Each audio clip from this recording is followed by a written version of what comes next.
మీకు అలాగే ప్యానల్లో ఉన్న బొట్ల రామారావు గారికి, శాసనాల వీరబ్రహ్మం గారికి, మన హేమకుమార్ గారికి, ముగ్గురికి నమస్కారాలు. అలాగే ప్రైమ్ టీవీ ప్రేక్షకులకు కూడా యొక్క హృదయపూర్వక నమస్కారాలండి.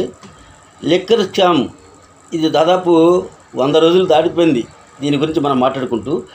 అయితే దీనిలో శాసనాల వీరబ్రహ్మం గారు ముందు జగన్మోహన్ రెడ్డిని అరెస్ట్ చేయాలని అంటాడు, కానీ మనం అరెస్ట్ చేయమంటే వస్తే ఎవరండి?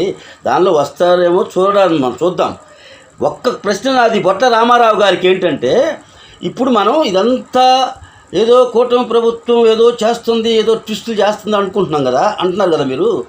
మరి ఒక్కళ్ళకు కూడా బెయిల్ రాలా, ఒక్కళ్ళకు కూడా కాస్తో కూస్తో కేసులో ఉపశమనం కలగల. నెంబర్ 1. నెంబర్ 2, నేను మొత్తం కేసు విషయం 2 నిమిషాలు చెప్తా. ఇప్పుడు ముందుగా రామారావు గారు ఒక్క నిమిషం, నేను మాట్లాడిన తర్వాత మాట్లాడుతుంది. కానీ ముందుగా ఇప్పుడు ఈ కేసు స్టార్ట్ అయింది ఎక్కడ? విజయసాయిరెడ్డి గారు వేరే కేసు కోసం సాక్షిగా వెళ్ళి ఈ టాపిక్ ఎత్తాడు. ఏది రాజు కేసిరెడ్డి, అప్పుడు కసిరెడ్డి అని చెప్పాడు. రాజు కేసిరెడ్డి గారు లిక్కర్ స్కామ్లో అతనే చేసింది మొత్తం అని చెప్పి అసలు మొత్తం ఆయన కింగ్ పాయింట్ అని అన్నాడు. ఆ తర్వాత అప్పటికే ప్రభుత్వం తరపున మాత్రం లిక్కర్ స్కామ్లో ఒక కేసు స్టార్ట్ అయింది. స్టార్ట్ అయిన తర్వాత ఈయన ద్వారా స్టార్ట్ అవ్వాలా. అప్పుడు ఏం చెప్పాడు? విజయసాయిరెడ్డి మొత్తం రాజకేశ్రెడ్డి చేశాడు అని చెప్పాడు. కానీ కేసులో ఒక్కొక్కటి సిట్టు తీస్తున్న కొద్దీ మనకి ఈ విషయం బయటకు వచ్చిన విషయాలు ఏంటంటే, రాజకేశ్రెడ్డి, విజయసాయిరెడ్డి, మిథున్ రెడ్డి, ఇంకొక 2-3 మొత్తం కలిసి ఫస్ట్ 2 సిట్టింగ్లు వేశారు. జగన్మోహన్ రెడ్డి గారు మాకిచ్చిన టార్గెట్ ఏంటంటే, ఈ లిక్కర్ పాలసీని ప్రభుత్వానికి ఆదాయం రావాలి నెంబర్ 1. రెండవది, అది కూడా గవర్నమెంటే మనం ఉపయోగిస్తాం, షాపుల్ని బయట ప్రైవేట్గా ఇవ్వం. 2. మూడవది అతి ముఖ్యమైనది ఏంటంటే, దీని ద్వారా మన పార్టీకి, అంటే పార్టీ నడపాలి కాబట్టి పార్టీ కూడా కొంత మనకి రావాలి అని 3 విషయాలు పెట్టి వాళ్ళని పెట్టాడని మనకు తెలిసిన విషయాలు పూర్తిగా. దీనిలో మనం ఫస్ట్లో అంటే నమ్మలేదన్నా చెప్పొచ్చు, కానీ వరుసగా అరెస్టులు అవుతూ ఒక్కొక్క విషయం బయటకు వస్తుంటే ఆశ్చర్యపోతున్నాం. ముందు ఇందాక బొట్ల రామారావు గారు మిథున్ రెడ్డి కాదు, నర్సాపేట ఎంపీ ఆయన కృష్ణదేవరాయలు. అయితే ఆయన ఏం చెప్పాడు? ఆయన మొత్తం కుండబద్దలు కొట్టి మన గౌరవ పార్లమెంట్లో చెప్పాడు, 3,200 కోట్లు అధికారికంగా వీళ్ళు ముడుపులు తీసుకొని విదేశాలకు తరలించారు అని ఇంకా కొన్ని విషయాలు చెప్పాడు.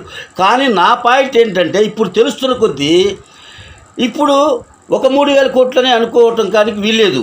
ఎంతమంది వస్తున్నారు?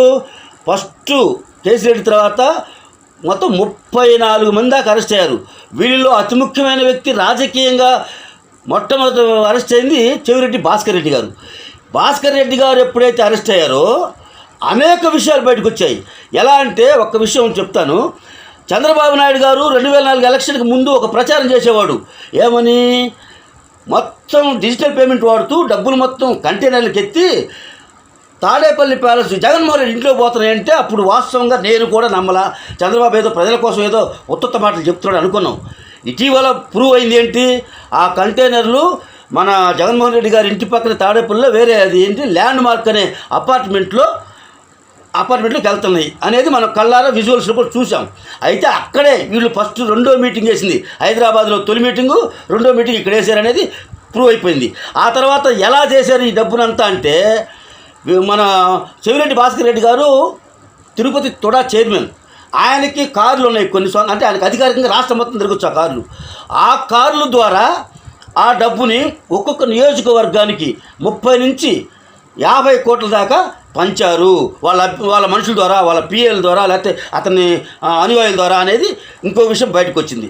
ఇప్పుడు లేటెస్ట్ విషయం, మా ప్రకాశం జిల్లా, నెల్లూరు జిల్లాలో కొంతమంది వైసీపీ తరఫున పోటీ చేసి ఓడిపోయిన కొంతమంది పెద్దలు ఇటీవలనే ఒక మీటింగ్ వేసుకొని, ఇదేం కర్మరా నాయన, మనం ఎమ్మెల్యేలుగా పోటీ చేశాము, వాళ్ళు ఏదో మనకి పార్టీ మనకి ఇచ్చిందిలే పండు అనుకున్నాము, ఇప్పుడేమన్నా మన మీదకి చుట్టుకట్టుకుంది, ఇప్పుడు ఈ వయసులో మనం జైలుకు పోవాలన్నా, ఈ వయసులో మనం అరెస్ట్ కావాలన్నా అని అది ఒకటి. రెండవది ఇంకోటి చెప్తానండి. ఇప్పుడు విజయసాయిరెడ్డి గారు విజువల్ ఈ ఒక్కటి చెప్తా, ఒక్క నిమిషమే.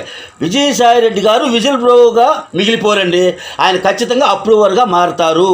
ఆయన ఉద్దేశమే అది. అందుకే ఆయన పార్టీలోంచి బయటకు వచ్చి ఎంపీగా రాజీనామా చేసి ఇప్పుడు విడిగా ఉన్నాడు. ఎందుకు? ఆ కేసులు జరిగింది. మొత్తానికి అవినీతి జరిగిన మాట వాస్తవం. కానీ అతనికి చందకపోయి ఉండొచ్చు. వేరే కేసులో ఉన్న సంబంధం లేదు. కానీ ఈ కేసులో నేను తప్పించుకోవచ్చు, నేనైతే సేఫ్ అవ్వచ్చులే.